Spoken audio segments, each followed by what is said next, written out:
Fala pessoal, tudo certo com vocês? André aqui.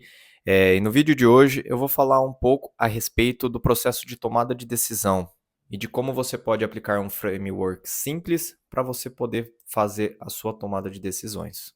Não só na gestão, mas como na vida pessoal, seja dentro do trabalho, no dia a dia, é muito difícil a gente tomar decisões.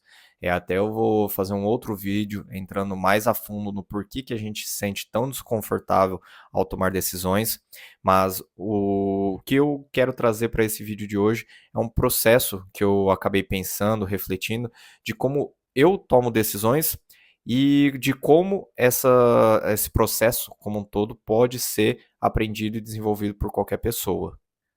Um adendo que eu gostaria de falar é esse tipo de processo ele faz mais sentido quando são decisões, digamos, com um cunho mais racional, que você tenha mais tempo para pensar, não são decisões triviais do dia a dia, como por exemplo, você sentar numa mesa do bar e escolher entre tomar um chopp Pilsen, um chopp IPA, uma Pale Ale, sei lá, enfim. Esse tipo de decisão é mais do gosto, né? Entram outros fatores ali que não fazem muito sentido esse framework que eu vou trazer aqui para vocês.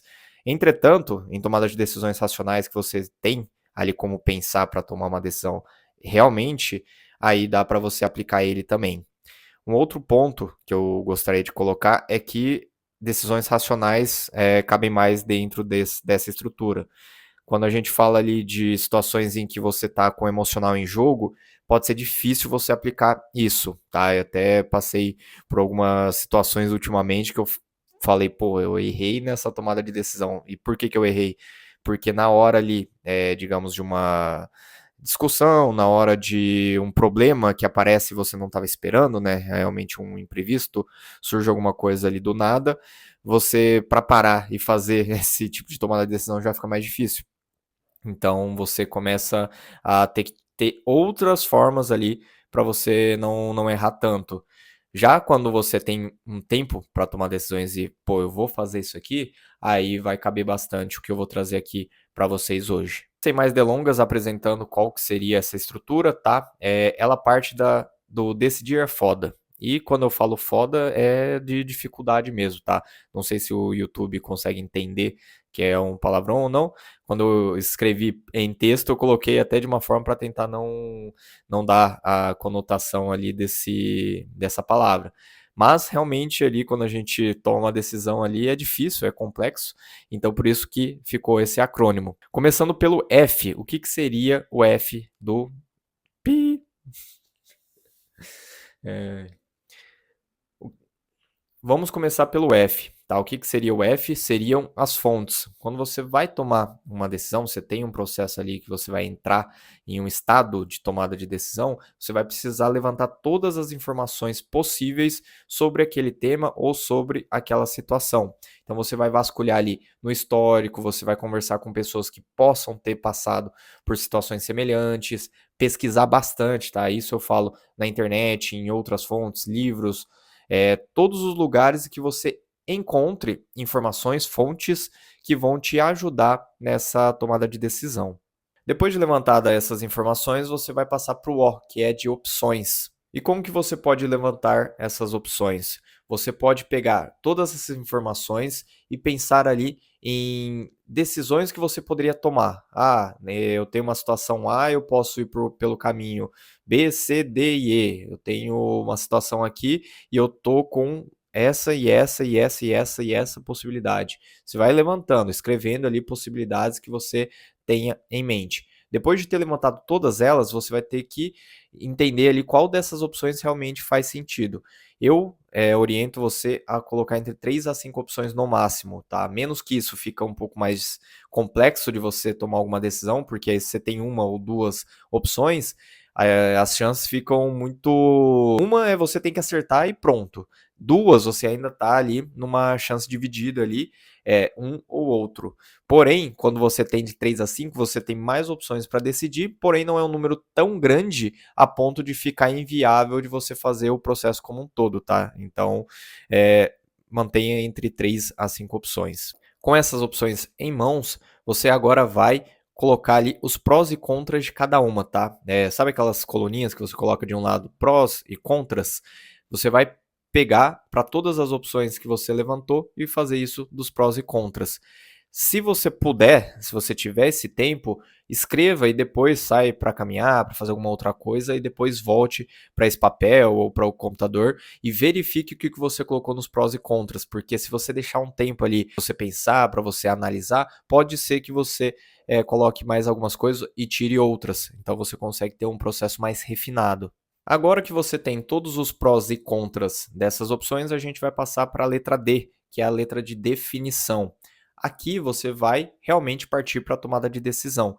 Você vai ter que verificar todos os prós e contras dessas 3 a 5 opções que você tem em mãos e avaliar quais são os prós que eu mais preciso ou mais quero dentre essas opções que eu tenho e quais são os contras que eu estou disposto a realmente aceitar para eu ter os prós daquela tomada de decisão. É que entra um dos pontos mais importantes dessa tomada de decisão, né? Porque a partir do momento em que você escolhe ali entre essas opções uma delas, você vai precisar aceitar não só os prós que você está buscando, mas também os contras, que são o custo, as consequências ali necessárias para você ter uma tomada de decisão. É quase impossível você ter situações em que você tenha só prós e nenhum contra, tá? Essa seria a situação ideal, mas a gente sabe que é muito difícil disso acontecer. Com a decisão tomada, com essa definição que você fez, agora a gente passa para a letra A, que é a letra de avaliação. O processo decisório ele não termina no momento que você decidiu. Você precisa ver as consequências daquela decisão tomada. Então, você vai avaliar ali, aí o prazo vai variar da proporção da tomada de decisão que você teve. Pode ser um dia, pode ser uma semana, um mês, um ano. Você vai precisar ir acompanhando e avaliando como foram aqueles prós que você tinha levantados. Realmente, em cima da tua decisão, você teve os prós esperados e se teve prós também que você não estava esperando, que é uma coisa boa, e também os contras, tá? Se realmente ali foram os contras que você estava prevendo e você já estava disposto a aceitar, ou se tiveram contras, né, pontos negativos ali que você não estava esperando e que aí até superaram ali o que você realmente queria e talvez se você soubesse que ia ser ruim daquela forma, você teria pegado outra opção. E aí, com essas informações, o que você vai fazer? Você vai melhorar o seu processo de tomada de decisão. Então, você vai ou tomar notas mentais, ou mesmo tomar notas físicas, caso necessário, e realmente para as próximas decisões que você for tomar parecidas com essa, você já vai ter um histórico ali, um background do que você já fez dessa outra vez. E caso também você possa, seja uma decisão, por exemplo, que seja reversível, você tem a opção de avaliar, eu quero reverter essa decisão ou não, eu vou manter independentemente de qualquer coisa. E aqui é um ponto sensível, tá? Tem algumas pessoas que não gostam de voltar atrás, tem outras que já estão mais abertas a isso. Você vai precisar avaliar pela pessoa que você é, pelo momento, pela situação ali, se vale a pena você voltar atrás, pô, tomei aquela decisão, não estava certo, vou ter que aceitar isso e tomar uma outra decisão dentre aquelas opções, até se você conseguiu pensar em outras opções, colocar ali no meio e tomar a decisão por ela, ou não, eu vou fincar meu pé aqui, aceitar que foi isso mesmo e para a próxima eu já vou ter aprendido e vou ter melhorado a minha tomada de decisão. E basicamente esse é o framework que eu inventei, não sei se eu peguei de algum lugar e também não lembro, tá? Mas vou colocar aqui uma ideia original minha, que eu apelidei esse framework de foda, porque toda tomada de decisão, querendo ou não, é muito foda. Me conta aí nos comentários se você tem algum esquema, algum framework de pensamento que você utiliza para a tua tomada de decisão, se é algo mais natural, tá? É algo que eu até não comentei no início, mas que não vejo problema de ser assim, até porque tem pessoas que naturalmente já têm esse processo mais, digamos, já tenha mais desenvolvido isso, a pessoa ela toma a decisão muito no automático, né? Então ela não precisa pensar, não precisa ter algo estruturado. Porém, quando você quer passar isso para frente para outras pessoas, é um pouco mais difícil. Você não consegue passar, ah, não, meu jeito de tomar decisão é assim. Você tem todas as suas vivências, todas as suas experiências, conhecimentos que são irreplicáveis. Então você não consegue fazer isso. Quando você transforma isso numa estrutura e passa para o mundo, aí sim você consegue tentar ao menos colocar ali com que as pessoas entendam como que você toma uma decisão. Conta aí abaixo se fez sentido para você, se não fez, e a gente se vê no próximo vídeo.